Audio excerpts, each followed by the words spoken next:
A remark which I am bound to say reveals a semi-impatient nature. I would urge you to reconsider. But my dear Lady Bracknell, the decision is entirely in your own hands. The moment you consent to my marriage with Gwendolen, I will happily allow your nephew to form an alliance with my ward.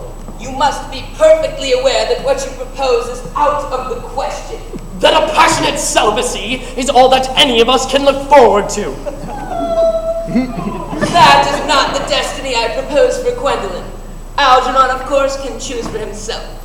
Come, Gwendolen, we've already missed 5, if not 6 trains. To miss any more might expose us to comments on the platform. Everything is quite ready for the christenings. Christenings?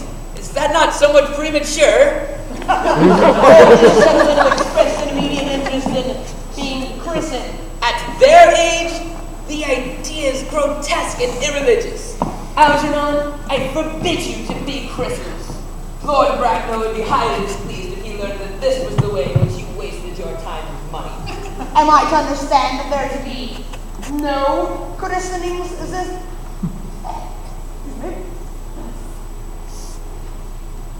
No christenings this afternoon? I do not think that as things are now would prove of much practical value to either of us, Dr. I am pleased to hear such sentiments from you, Mr. Wade. But as your present mood seems to be one peculiarly secular, I shall return to the church at once. I have just been informed by the pew opener that for the last hour and a half, Miss Prism has been waiting for me in the vestry. Miss Prism? Did I hear you mention a Miss Prism? Why, yes, Lady Bracknell, I am on my way to join her. Pray allow me to detain you for a moment. Is this Miss Prism a female of repellent aspect, remotely connected with education? She is the most cultivated of ladies, and the very picture of respectability. It is obviously the same person. May I ask what position she holds in your household? I am celibate, madam. Miss Prism, Lady Bracknell, has been for the last 3 years Miss Cardew's esteemed governess and valued companion. In spite of what I am told of her, I must see her at once. Let her be sent for. She approaches. She's not. I was told you expected me in the vestry, dear Canon. I've been waiting for you there for an hour and 3/4. Prism? Prism? Prism! Prism! Get back here! How are you working? You'll see it.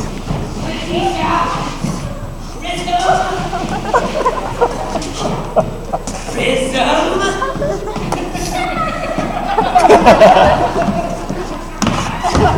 Where is that baby? 28 years ago, Prism, you left Lord Bracknell's house in possession of a perambulator containing a baby of the male sex. You never returned. The perambulator was found at midnight. It contained the manuscript of a 3-volume novel of more than usually revolting sentiment. The baby was not there. Prism? Where is that baby? Lady Bracknell? I admit with shame, I do not know. I only wish I did. The main facts of the case are these. On the morning of the day you mention, a day which is forever branded in my memory, I prepared as usual to take the baby out in its perambulator.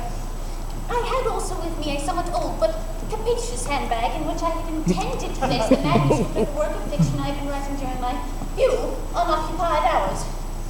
In a moment of mental abstraction, for which I could never forgive myself, I placed the manuscript in the bassinet and the baby in the handbag.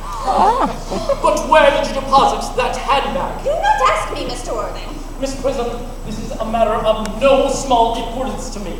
I insist on knowing where you placed that handbag that contained the infant. I left it in the cloakroom of one of the larger railway stations of London. Which railway station? Victoria, the Brighton line. I must retire to my room for a moment. Gwendolyn, wait here for me. If you do not take too long, I shall wait here forever. What do you think this could mean, Lady Bracknell? I dare not even suspect, Dr. Chasuble. I need hardly tell you that in families of high position, strange coincidences are not supposed to occur. They are hardly considered the thing. Uncle Jack seems strangely agitated. Your guardian has a very emotional nature. It sounds as if you were having an argument. I dislike arguments. They are always vulgar and often convincing. It's stop now! I do wish you would come to some conclusion. This suspense is terrible. Hope it lasts.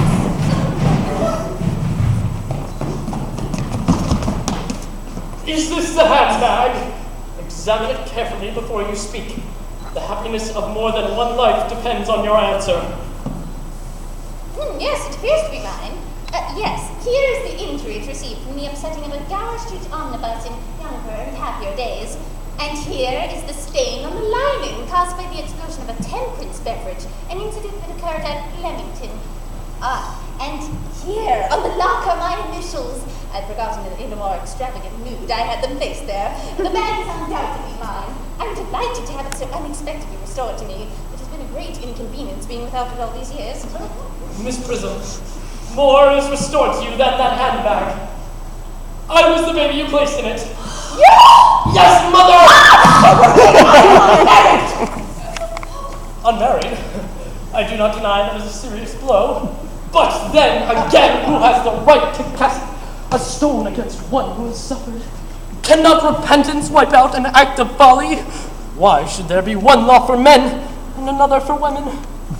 I forgive you, mother! Mr. Worthing, there appears to be some error. There is a lady who can tell you who you really are. Lady Bracknell, I hate to seem inquisitive, but could you kindly inform me who I am? I am afraid that my answer may not altogether please you. You are the son of my poor sister, Mrs. Moncrief, and subsequently Algernon's elder brother. Algy's elder brother! Then I have a brother after all. I knew I had a brother. I always knew I had a brother! How could you ever have doubted that I had a brother? Dr. Chasuble, my unfortunate brother. Miss Prism, my unfortunate brother. Gwendolyn! My unfortunate brother! Algy, you dumb scoundrel! You have got to treat me with more respect in the future. You have never treated me like a brother in all your life. Not until today, I'll admit. No, I have tried, although I was out of practice. My own. But what are you? Now that you've